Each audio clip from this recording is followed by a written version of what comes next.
Hello दोस्तों, स्वागत है आपके अपने भरोसेमंद YouTube channel employees latest news में। देश भर के करोड़ों पेंशन धारकों और केंद्रीय कर्मचारियों को लंबे समय से चली आ रही मांगों को लेकर मंत्रिमंडल ने किया बड़ा फैसला। राष्ट्रपति के एक भाषण से पेंशन धारकों की लगी लॉटरी, 18 माह बकाया एरियर का भुगतान का रास्ता साफ, हो गया बड़ा ऐलान। पेंशन बढ़ोतरी को लेकर पेंशन भोगी मंच लंबे समय से कर रहे थे मांग। पेंशन में हर साल 15% बढ़ोतरी से पेंशनर मालामाल। फिटमेंट फैक्टर 3.60% होने से न्यूनतम वेतन बड़े उछाल के साथ। डीए बढ़ोतरी ने फिर मारी बाजी, वेतन के साथ साथ पेंशन में बड़ा उछाल। फिक्स मेडिकल अलाउंस में बड़ा बदलाव। जानेंगे सभी खबरों को विस्तार से। सबसे पहले वीडियो को लाइक कर दीजिए, क्योंकि एक लाइक ही हमारी मेहनत का फल होता है। साथ में चैनल पर फर्स्ट टाइम विजिट किया है तो चैनल को सब्सक्राइब करके बेल आइकन दबा दीजिए, ताकि कर्मचारियों, पेंशन भोगी और जवानों से संबंधित वीडियो का नोटिफिकेशन आपके पास पहुंचे सबसे पहले। तो चलिए जानते हैं खबरों को विस्तार से बिना किसी देरी के। कर्मचारियों को नए साल के तोहफे के तौर पर 2024 में मिलने वाली गुड न्यूज का इंतजार खत्म होने जा रहा है। महंगाई भत्ते का नया आंकड़ा जारी होगा। इसके बाद जनवरी 2024 से कितना महंगाई भत्ता कर्मचारियों को मिलेगा, इस पर मोहर लग जाएगी। अच्छी खबर, एक महंगाई भत्ता 50% मिलना लगभग तय है, क्योंकि पिछले आंकड़े तक की महंगाई भत्ता इसके करीब पहुंच चुका है। रिटेल सीपीआई और थोक महंगाई दर में जबरदस्त उछाल से इशारा मिल चुका है कि महंगाई भत्ते का आंकड़े में जबरदस्त उछाल देखने को मिल सकता है। ये कन्फर्म हो चुका है कि कर्मचारियों को 1 जनवरी 2024 से 50% महंगाई भत्ता मिल जाएगा। लेकिन अभी 51% मिलने से भी इनकार नहीं किया जा सकता, क्योंकि दिसंबर एएसपी इंडेक्स के नंबर अभी अब बाकी है। अगर इंडेक्स में तेज उछाल आता है तो महंगाई भत्ता 51% तक भी पहुंच सकता है। ऐसी स्थिति में महंगाई भत्ते का 1% हो सकता है, लेकिन मौजूदा ट्रेंड्स को देखें तो 50% कन्फर्म हो चुका है।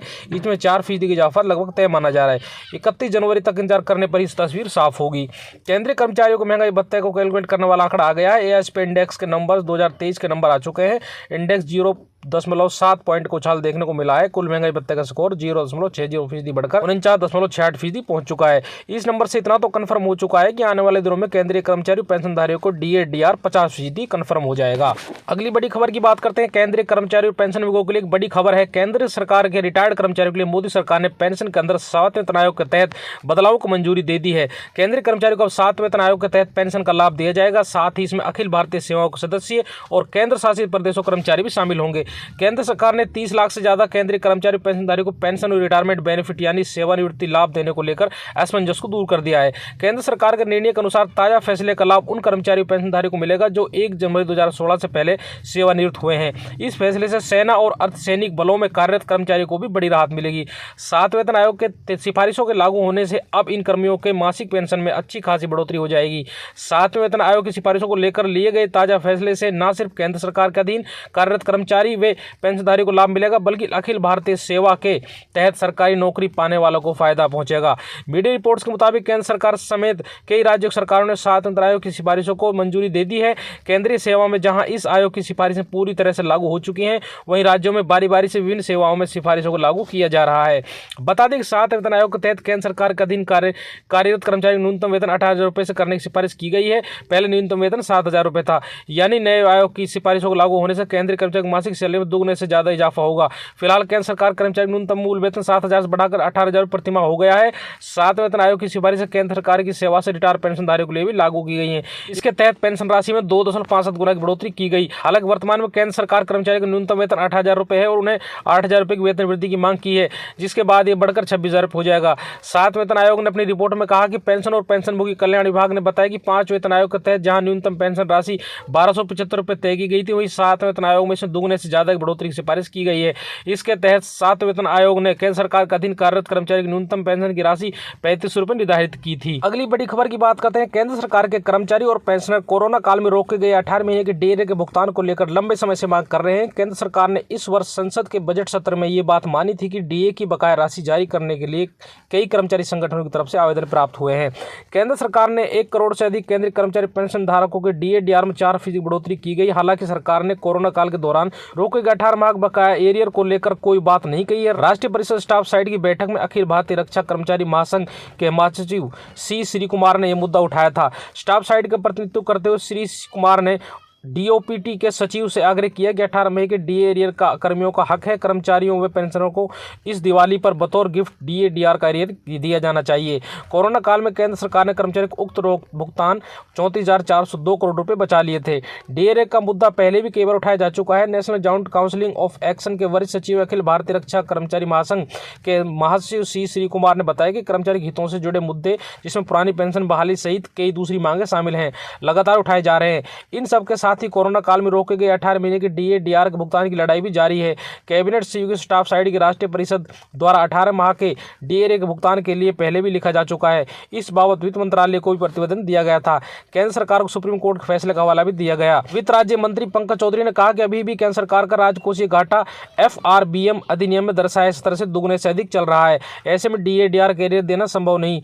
श्री कुमार बताते हैं कि सुप्रीम कोर्ट का फैसला है कि ऐसे मामलों में कर्मचारी को 6% ब्याज के साथ उनका भुगतान करना होता है। केंद्र सरकार ने कोरोना काल के दौरान जनवरी 2020 से जून 2021 तक 18 महीने महंगाई भत्ता और महंगाई राहत की 3 किस्तें रोक ली थी। उस वक्त सरकार ने आर्थिक स्थिति ठीक नहीं होने की बात कही थी।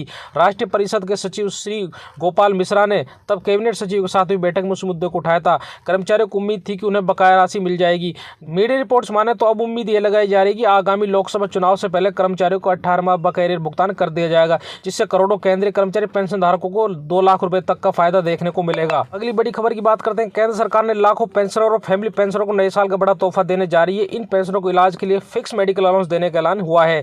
इससे पेंशनरों को रोजमर्रा के इलाज में आने वाले खर्चों में मदद मिलेगी। ये भत्ता उन स्थानों पर रहने वाले पेंशनरों को मिलेगा जो सेंट्रल गवर्नमेंट हेल्थ स्कीम और ना ही किसी दूसरी हेल्थ स्कीम के अंतर्गत आता है। भत्ते को पेंशन के साथ दिया जाएगा। केंद्र सरकार के पर्सनल डिपार्टमेंट के डायरेक्टर रविंद्र कुमार का आदेश मुताबिक FMA नेशनल पेंशन सिस्टम के तहत रिटायर हुए कर्मचारियों को मिलेगा। बैंक या पेंशन विभाग के साथ नियत चिकित्सा भत्ता देगा। केंद्र सरकार ने मई 2014 में कुटुंब पेंशनधारियों को नियत चिकित्सा भत्ता 100 रुपये से बढ़ाकर 300 रुपये कर दिया था। वही रक्षा विभाग के पेंशन भोगियों को 500 रुपये FM में मिलता था, जिसे अगस्त 2017 में बढ़ाकर 1000 रुपये कर दिया था। एक और बड़ी खबर की बात करते हैं। केंद्र की मोदी सरकार ने महिला केंद्रीय कर्मचारियों को बड़ी राहत दी है। महिला सरकारी कर्मचारी अब अपने बच्चों को फैमिली पेंशन के लिए नॉमिनेट कर सकती हैं। पुराने नियम के तहत कोई भी महिला सरकारी कर्मचारी पति को ही नॉमिनेट कर सकती थी। सरकारी कर्मचारी के निधन के बाद सबसे पहले फैमिली पेंशन स्पाउस यानी पति या पत्नी को मिला करता था। उसके बाद बच्चों को फैमिली पेंशन मिलने की बारी आती थी। कार्मिक लोक शिकायत एवं पेंशन मंत्रालय ने बताया कि CCS पेंशन रूल्स 2021 के नियम 50 के सब रूल 8 और 9 के मौजूदा प्रावधानों के मुताबिक यदि किसी मृत सरकारी कर्मचारी या पेंशन भोगी के पति या पत्नी परिवार में है तो पहले पति या पत्नी को पारिवारिक पेंशन दी जाती है। मृतक सरकारी कर्मचारी या पेंशन भोगी के पति या पत्नी पारिवारिक पेंशन के लिए अपात्र होते हैं या उनकी मृत्यु हो जाती है, उसके बाद ही बच्चे व परिवार के अन्य सदस्य पारिवारिक पेंशन के हकदार होते हैं। पेंशन व पेंशनभोगी कल्याण विभाग को मंत्रालय विभागों से बड़ी संख्या में ऐसे रेफरेंस प्राप्त हुए जिनमें सलाह मांगी गई कि क्या वैवाहिक कलह की वजह से या कोर्ट में तलाक के लिए दायर याचिका की स्थिति में या घरेलू हिंसा से महिलाओं का संरक्षण अधिनियम, दहेज निषेध अधिनियम या भारतीय दंड संहिता के तहत मामला दर्ज करने की स्थिति में किसी सरकारी महिला कर्मचारी या महिला पेंशन भोगी को उसके पति या पत्नी के स्थान पर अपने बच्चों या बच्चे को पारिवारिक पेंशन के लिए नामित करने की अनुमति दी जा सकती है।